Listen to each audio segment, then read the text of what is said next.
Students, today we will discuss our last unit 10, that is organisms and population. That's the first lesson that we will discuss.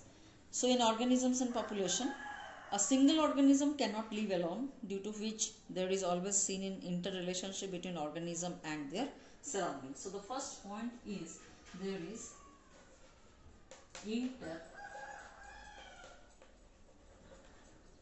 interrelationship that exists between the organisms and also in their surroundings. And the branch of biology which deals with different principles that control this relationship and consist of various levels is called as ecology. So what is ecology? This is the branch of biology that deals with the study of this ecosystem, then the interrelationship between the organisms, the interrelationship of the organism along with the surrounding. So that's called ecology. Now this ecology consists of two branches, that is autoecology and also synecology. Okay, and organization levels of ecology. If you come to organization levels, then what is the organization level? Organism, population, communities. So if you see, if you start with an organism or individual, then many organisms forms population, and then many population forms different types of population forms community, and then many community forms ecosystem, and many ecosystem forms biome, and then biome forms biosphere. Biome forms biosphere. So organism, it refers to the living component of the environment at individual level. Population refers to the sum total of all organisms having similar features and potential to interbreed among themselves. And communities is the assemblage of the different types of population in a geographical area. And biome is what? A large unit that consists of major vegetation type and associated fauna towards it. And then lastly, all the biomes consist, the total world, that is biosphere. Now next we will discuss about the environment and the different types of biomes. So in the different types of biomes, there is a graph given in NCERT. So what are the major biomes? It is noticed there, and these major biomes, actually two factors are there, that is the rainfall, how much rainfall is there, and also what is the temperature is there. So these are the two factors that determine the different types of biomes. Now major biomes are like Arctic and tundra, coniferous forest, desert, grassland, temperate forest, tropical forest. So these are the different major biomes. So desert, rainforest, tundra, all these are biomes. Regional and local variations within each biome lead to the formation of a wide variety of habitats. Life on earth consists of favorable habitats like extreme harsh habitats. Like in India also, there is Rajasthan, which is a desert, right? The desert is a biome.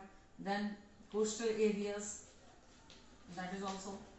And then different types of biomes are found in India. Mountain range, that is also in India. And similarly the plain region, that is also in India. So India has like Rajasthan desert, then rain soaked Meghalaya forest, then deep ocean trenches, then permafrost polar region, high mountain tops, boiling thermal spring, stinking compost pits, and even our intestine is also a unique habitat for hundreds of microbial species. So the habitat of an organism is completely characterized by the two components of factor, that is abiotic and biotic factors. So abiotic factor, this rainfall, temperature, then even humidity, then soil, so then water, these are all abiotic factors. And when you consider the flora and fauna, that is what biotic factors. So how these abiotic factors control life? So first is the temperature. If you discuss the temperature as a abiotic factor, temperature. So this temperature, all the organisms are very much like they favorably grow in the average temperature. And always you know that from equator side towards the pole the temperature is decreasing. It ranges from sub-zero levels in polar area and high altitude, that is below 50 degrees centigrade. But in tropical desert in summer, that is above 50 degrees centigrade, you will find the temperature. Even there are certain unique habitats where hydrothermal vents are located and the temperature exceeds 900 degrees centigrade. And mostly that who can tolerate the wide range of temperature and based upon the narrow range of temperature, then there are two kinds of organism, that is eurythermal and stenothermal. Eurythermal and stenothermal. The stenothermal like polar bear and amphibians, they tolerate narrow range of temperature, but eurythermal like mammals and birds, they tolerate again eurythermal is a wide range of temperature like mammals and birds, but some organisms like polar bear and amphibians, they tolerate narrow range of temperature, and that is stenothermal. So this is a narrow range of temperature tolerating, and this is the high range of temperature tolerating. The next one is water.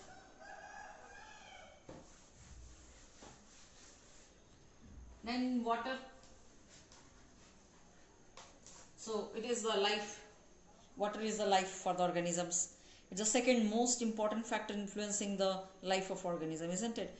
The productivity and the distribution of plant is also dependent on availability of water. For aquatic organism, pH, chemical composition, temperature and water is very, very important. So water, what are the factors of water important? That is pH, then temperature of water is very, very important, and then chemical composition of water also. So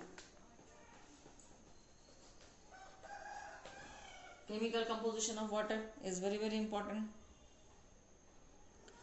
So they are affected the salinity of water, which is less than 5 parts per thousand in inland water, and organisms which can tolerate wide range of salinity are called euryhaline and stenohaline. Now the same, if they are tolerating wide range of salt, then they are euryhaline, and if they are tolerating narrow range is called stenohaline. Okay, so euryhaline and stenohaline. So freshwater animals cannot live for long in sea water, so the osmotic problems will arise because of high salinity and vice versa. But whereas organism which can tolerate wide range, they are called euryhaline. So light is another important factor.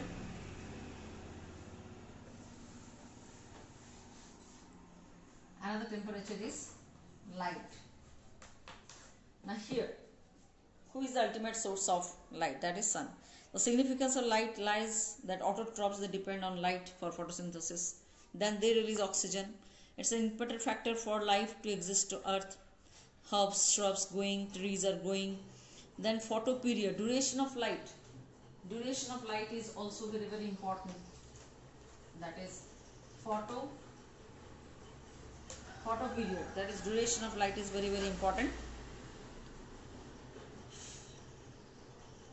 Then many animals depend upon the diurnal and seasonal variations of light intensity. So intensity of light is also very, very important factor.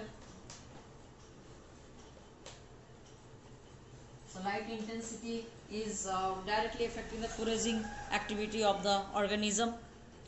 And again, quality, spectral quality of solar radiation is also important. So then quality of light. Quality of light is very, very important, like spectral quality of solar radiations important, that is UV component of light is harmful. Different components of visible spectrum are available for marine plants living at different depths to the ocean. This is why the different types of algae, green, brown, red algae occur at different depths in sea. And then soil. Soil is an important factor because where the organism lives, most of the plants are dependent on soil, and that's called edaphic factors. Now what are the edaphic factors? That is texture of soil, then moisture content of soil. These are the two major important factors of the soil. So climate, water holding capacity, percolation of soil is also important.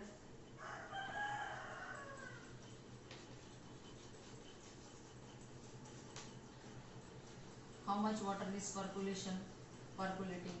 So these things are important. The nature and properties of soil in different places vary significantly. It depends many factors: climate, weathering process, whether soil is sedimentary or not. The water holding capacity also, percolation of soil is very important. And then characteristics of soil along with pH, mineral composition, topography determine the type of plants and they can grow in particular habitat. And in aquatic environment also, the bottom sediment and its characteristic determine the type of benthic animals that can live here. So you will get more 2 points like benthic animals. Benthic animals, you will get these animals thrive on the sediment, that is bottom.